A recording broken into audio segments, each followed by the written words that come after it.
it is abundantly clear that the entire Mueller investigation is a lie built on a foundation of corruption. This critical intelligence information will vindicate the claims that have been made by so many, and it is absolutely essential that we share it with all Americans. That's what we're fighting for in the Congress. We can't get into the specific information, but I can tell you I am as certain as ever that the claims we have been making are accurate claims, that there is intelligence information that backs it up, and that there has been a real attempt to undermine this president, and it has come from the scariest of places.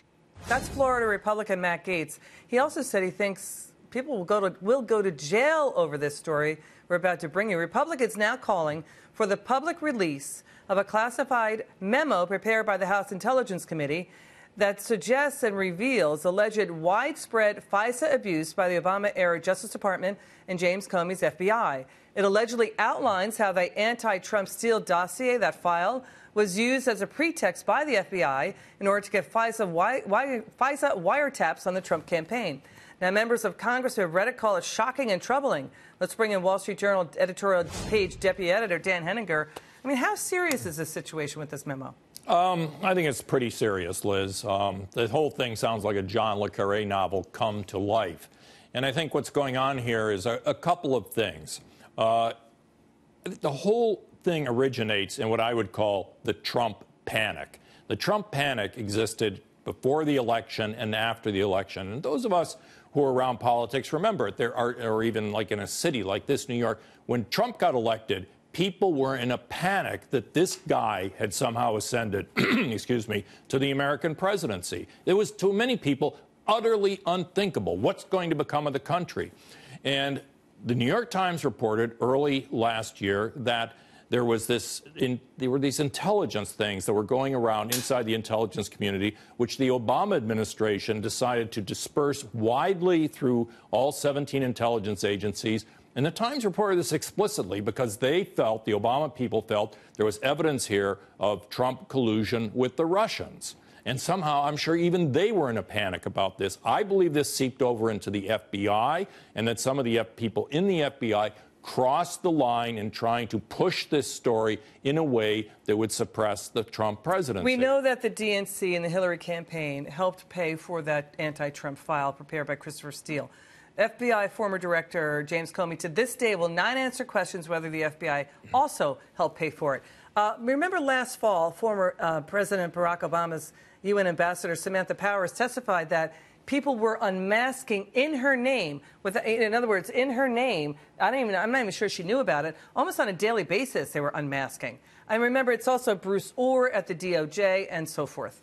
The FISA courts are a very serious operation, and there are rules about how to present evidence to them, getting evidence for warrants and so forth.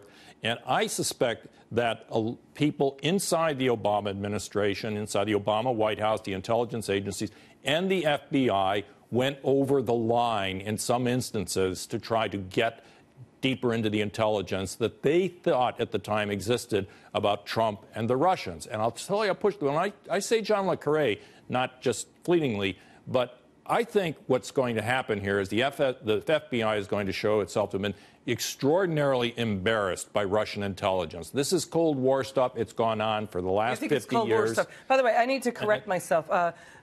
The unmasking, when I said Bruce Orr at the DOJ, I meant that Bruce Orr's wife worked for Fusion GPS, and he was let go by the Justice Department, right, for this connection. Was demoted. He was demoted. He was demoted, that's right. Yeah, and I mean, Peter Strzok and Bruce Orr, Andrew Weissman, who now works for Mr. Mueller, who, sent out a memo saying that Sally Yates was right to oppose President Trump.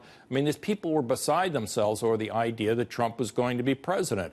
And the question now is whether that dossier was in no small part disinformation that was planted by the Russian FSB, and they just simply played our side of the game. And so we've now led to this point where I think the FBI is extremely embarrassed about what has gone here. The rank and file is. And the question is, how do you discipline them for having done these sorts of things? Let's switch gears. We're finding out more about the testimony of Glenn Simpson. He's one of the co-heads of Fusion GPS. That's the outfit behind that so-called anti-Trump file.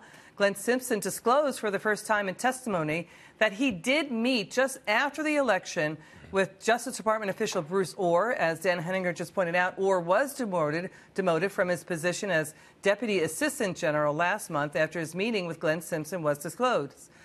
Glenn Simpson also testified that Bruce Orr met with the author of that file, Christopher Steele, before the election. What's the most important revelation about this Simpson testimony?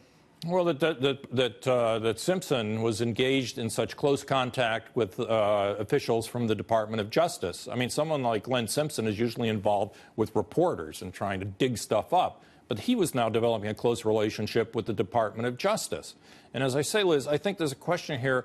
How do you discipline this kind of activity? Compare that to what would go on in the military. If you step over in the line in the military, you get called to account. And it doesn't make any difference whether you're a four-star general at the top of the chain or Bradley Manning, a private down at the bottom. You will be disciplined. But inside the FBI or the CIA, how do they discipline the kind of behavior by people who not only pushed the edge of the envelope, obviously, but broke through it? And I think that's kind of what the House Intelligence Committee is trying to come to grips with. What a story. We're staying on this for the viewer. Thank you. Good to see you, Dan Henninger. Thanks for coming in.